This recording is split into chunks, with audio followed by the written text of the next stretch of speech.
একটি ছোট্ট চিকেন পিসের দাম ৬ লক্ষ টাকা। আপনি যে সানগ্লাস রোদ থেকে বাঁচার জন্য ব্যবহার করেন, এটি আবিষ্কার করা হয়েছিল শুধুমাত্র আদালতে ব্যবহার করার জন্য। যেই চকলেট প্রায় সবাই পছন্দ করে, সেটি যে আসলে সবজি, এটি কে জানতেন? যেই খাবার আমাদের স্বাস্থ্যের জন্য বেশ উপকারী, সেই খাবার খেয়ে আপনার মৃত্যু পর্যন্ত হতে পারে। গাড়ি চালানোর সময় কারো গায়ে কাদা লাগলে আপনার যেতে হতে পারে জেল। কেমন জানি সব গুলিয়ে যাচ্ছে, তাই না? বুঝতে পারছেন না তো যে আমি কি বলছি? তবে এই ভিডিওটি দেখুন, আপনার সকল প্রশ্নের উত্তর পেয়ে যাবেন।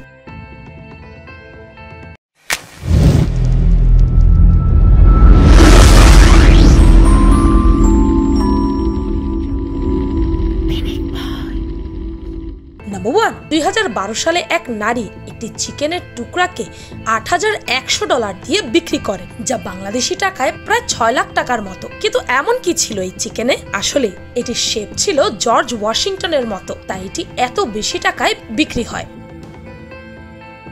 নাম্বার 2, যে মানুষগুলো খুব ভালো পরামর্শ দেন, সাধারণত তাদের জীবনেই সমস্যা বেশি দেখা দেয়। আর তাদের সমস্যা বেশি বলেই কিন্তু তাদের অভিজ্ঞতাও বেশি। মানুষ যত বুদ্ধিমান এবং ততই দ্রুত চিন্তা করেন এবং তার হাতের লেখা ততই ধীর হয়। এছাড়া আপনি যদি চিনতে চান যে কোন মানুষটি কেমন, তবে দেখুন রেস্তোরাঁর ওয়েটারের সাথে একজন মানুষ কেমন আচরণ করে। সেটা থেকেই জানা যাবে সে মানুষ কেমন। কেননা জ্ঞানীগুণীদের মতে মানুষ তার নিচের স্তরের মানুষের সাথে যেরকম আচরণ করে, তা থেকেই তার ক্যারেক্টার বোঝা যায়। देखो अगर वो वेटर को या करके बुलाए तो वहां से कट लेने का। নাম্বার 3, মশার কামড় খায়নি এমন মানুষ তো নেই, কিন্তু মৃত মানুষকে কি মশা কামড়ায়? না, মৃত মানুষকে কখনোই মশা কামড়ায় না। কিন্তু কেন জানেন কি? জীবিত মানুষের রক্ত গরম থাকে, কিন্তু মৃত মানুষের রক্ত ঠান্ডা। আর মশারা গরম রক্ত পান করে। মৃত্যুর পর যতক্ষণ লাশের রক্ত গরম থাকে ততক্ষণ এরা কামড় দেয়। এরা কার্বন ডাই অক্সাইডের উপস্থিতি নির্ণয় করে মানুষের কাছে যায়। কার্বন ডাই অক্সাইড জীবিত মানুষের নিঃশ্বাসের সাথে বের হয়ে যায়, কিন্তু মৃত মানুষের নিঃশ্বাস পড়ে না, তাই মৃত মানুষদের কাছে মশারা যায়ও না। নাম্বার 4, যত ধনী দেশই হোক না কেন, সব দেশেই গৃহহীন মানুষ আছে, শুধু একটি দেশ ছাড়া। বলতে পারবেন কোন দেশে?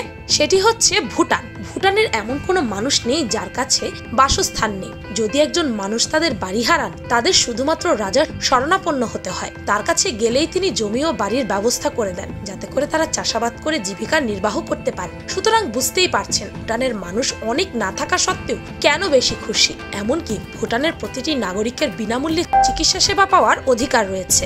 ভুটানে পুরনো ঐতিহ্যবাহী ও শাস্ত্রীয় ওষুধ উভয়ই প্রচলিত এবং একজন ব্যক্তি চিকিৎসা পদ্ধতিতে নিজের সিদ্ধান্ত নিতে পারে। নাম্বার 6, ইউরোপের আইন কানুন আমাদের দেশের থেকে বেশ আলাদা। খুব সাবধানে গাড়ি চালাতে হয় ইউরোপে। পথচারীর গায়ে কাদা বা পানি ছিটালে জরিমানা হবে।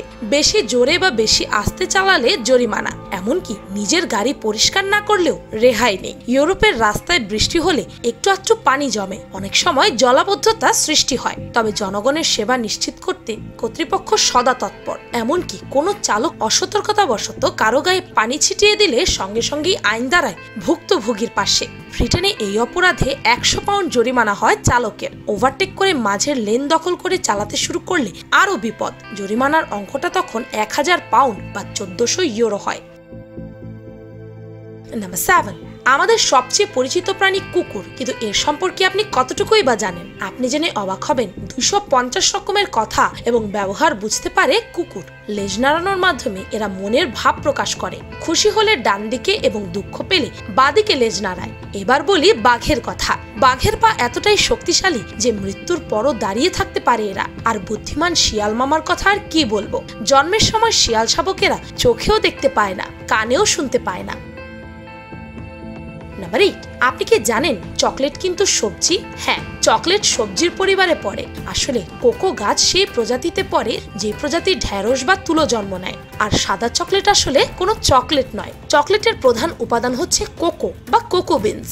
আর সাদা চকলেট ক্রিম বা দুধ দিয়ে তৈরি হয়, যাতে 10%-এরও কম চকলেট লিকার থাকতে পারে। নাম্বার 9, পোশাকের সাথে মিলিয়ে বিভিন্ন রঙের সানগ্লাস পরা এখন চলতি সময়ের জনপ্রিয় ফ্যাশন।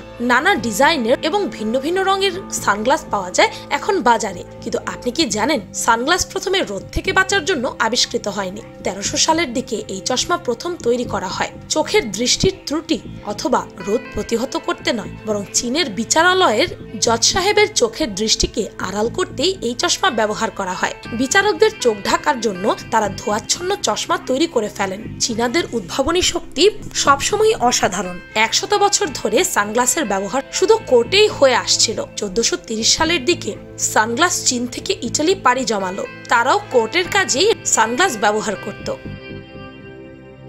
নাম্বার 10, অনেকে দেখবেন গাড়িতে চড়লে অস্বস্তি লাগে, বমি আসে। কিন্তু এমনটা কেন হয় জানেন? এই সমস্যার নাম মোশন সিকনেস। বাস, গাড়ি, ট্রেন, স্টিমার, লঞ্চ ইত্যাদিতে চড়লে অনেকেরই এই সমস্যা হয়ে থাকে। যানবাহন চলতে শুরু করলে অন্তর্কর্ণের তরল পদার্থে নড়াচড়া শুরু হয়। অন্তর্কর্ণ চলার সংকেত পাঠায় মস্তিষ্ককে। কিন্তু গাড়ি চলন্ত অবস্থায় আপনার চোখের দৃষ্টি যদি থাকে গাড়ির ভেতর, তখন আপনার চোখ বলে আপনি চলছেন না, স্থির আছেন। এমন অবস্থায় আপনার মস্তিষ্ক, চোখ আর অন্তর্কর্ণের সংকেতের মধ্যে অসামঞ্জস্য তৈরি হয় আর শুরু হয়ে যায় মোশন সিকনেস। নাম্বার 11, অনেকেরই দুপুরে খাওয়ার পর আবারও কাজে মনোযোগ দিতে গেলে খুবই ঘুম পায়। চোখ দুটোকে তখন যেন আর কিছুতেই খোলা রাখা যায় না। মাত্র কয়েকটা মিনিটের জন্য হলেও বিছানায় গড়িয়ে নেওয়ার ইচ্ছে জাগে। কিন্তু কেন এমন হয়? খাওয়ার পর তো আমাদের আরো এনার্জি পাওয়ার কথা। আসলে খাওয়ার পর সেই খাবারকে বিভক্ত করে লিভারের কাছে পৌঁছে দিতে অন্ত্রের অনেক বেশি রক্তের প্রয়োজন পড়ে, যে কারণে রক্তের উপর বেশি চাপ পড়ে। ফলে তখন রক্তচাপ কমে গিয়ে শরীর ক্লান্ত বোধ করে এবং ঘুম পায়। তাছাড়া মানুষের শরীরের প্রতিটি অঙ্গের আসলে দিনে ও রাতে দুবার বিশ্রামের প্রয়োজন পড়ে। নাম্বার 12, আপনি হয়তো কোনো কনফারেন্স রুমের সামনে দাঁড়িয়ে আছেন আর কিছুক্ষণ পরে আপনাকে বসের ও সহকর্মীদের সামনে প্রেজেন্টেশন দিতে হবে, কিংবা আজ আপনার কোনো বড় পরীক্ষার ফল বের হবে। এ সময় দেখবেন আপনার হাতটা বড্ড ঘামছে, বারবার মুছে ফেলছেন, তাও আবার ভিজে যাচ্ছে হাতের তালু। এসব কেন হয় জানেন? বিশেষজ্ঞরা বলছেন এটা খুবই স্বাভাবিক। স্ট্রেস হলে সকলেরই কম বেশি এমনটা হয়ে থাকে। এতে আপনার শরীরের তাপমাত্রা কি ঠিক থাকে আর এর ফলে শরীরের স্ট্রেস নিয়ন্ত্রিত থাকে। কিন্তু শুধু আপনার হাতের তালুই শুধু ঘামবে কেন? যখন আপনি নার্ভাস কিংবা স্ট্রেসে আক্রান্ত, তখন আর্দ্রতা আপনার হাতের তালুতেই কেন্দ্রীভূত হয়, কারণ হাতের তালুতেই সবচেয়ে বেশি আর্দ্রতার কোষগুলো রয়েছে। আপনার পায়ের তলার কিছু এলাকা, আপনার মুখের কিছু জায়গা এবং হাতের তালু, তাই হাত ঘামে। নাম্বার 13, সুস্থভাবে বেঁচে থাকার জন্য খাবারের কোনো বিকল্প নেই। তবে এই খাবার যদি আপনি নিয়ম মেনে না খান, তবে আপনি বিপাকে পড়তে পারেন। এছাড়া এই অতিরিক্ত খাবার আপনার জন্য হতে পারে মৃত্যুর কারণ। চীনাবাদাম ও কিছু মাছ সঠিকভাবে রান্না না করা হলে তা খেলে মৃত্যু পর্যন্ত হতে পারে। কাঠবাদাম খেতে অনেকেই ভালোবাসেন, তবে এতে যে সায়ানাইড প্রসেসিং এর সময় থেকে যায়, সেই সায়ানাইড বের না করলে সেই বাদাম খেয়ে মৃত্যু হতে পারে। নাম্বার 14, চীনের বেশ কিছু প্রদেশে এই আজব প্রথাটি চালু রয়েছে। নববধূকে নিয়ে নিজ গৃহে প্রবেশের সময় স্বামীকে একটি প্রথা অনুসরণ করতে হয়। এই প্রথানুসারে স্বামী তার নববধূকে কাঁধে নিয়ে জ্বলন্ত কয়লার উপর হেঁটে যান। এই প্রথার পেছনে স্থানীয়দের মধ্যে এক প্রাচীন বিশ্বাস কাজ করে। একজন গর্ভবতী নারীকে তার প্রসবকালীন সময়ে যে পরিমাণ প্রসব বেদনার মধ্য দিয়ে যেতে হয়, তার স্বামীকে অনুধাবন করানোর জন্য এই অদ্ভুত অনুষ্ঠানের আয়োজন করা হয়ে থাকে। স্বামীর সফলভাবে এই পরীক্ষায় উত্তীর্ণ হওয়ার মধ্য দিয়ে স্বামী স্ত্রীর সম্পর্ক আরো দৃঢ় এবং দীর্ঘ হয় বলে এখানকার স্থানীয়দের বিশ্বাস।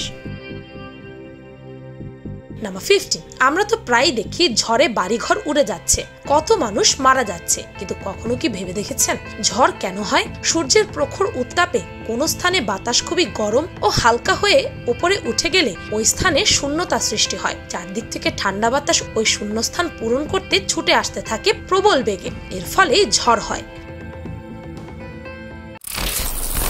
এক এক দেশে এক এক আইন, প্রথা, নিয়ম, এক এক দেশের মানুষও ভিন্ন ভিন্ন। তাই তো প্রতিনিয়ত বের হয়ে আসছে অনেক অজানা তথ্য, যা আমরা আগে কখনো জানতামই না। আবার অনেক কিছু এমনও আছে যা কালের বিবর্তনে আমাদের জানা হয়নি। তাই তো আপনাদের সামনে তুলে ধরলাম এই অজানা তথ্যগুলো। এর মধ্যে কোনটি আপনাকে সবচেয়ে বেশি অবাক করেছে কমেন্ট করে জানাবেন। ভিডিওটি ভালো লাগলে আপনার ফ্রেন্ডস এন্ড ফ্যামিলির সাথে শেয়ার করতে পারেন। আর পিনিক পাই চ্যানেলটিকে সাবস্ক্রাইব করে বেল আইকনে অল নোটিফিকেশনস অন করতে ভুলবেন না যেন। শুধুমাত্র এভাবেই পিনিক পাইয়ের প্রতিটি ভিডিওর নোটিফিকেশন আপনার কাছে পৌঁছে যাবে। আমি ফাল্গুনি, আজকের মতো পর্যন্তই। দেখা হচ্ছে পরের ভিডিওতে।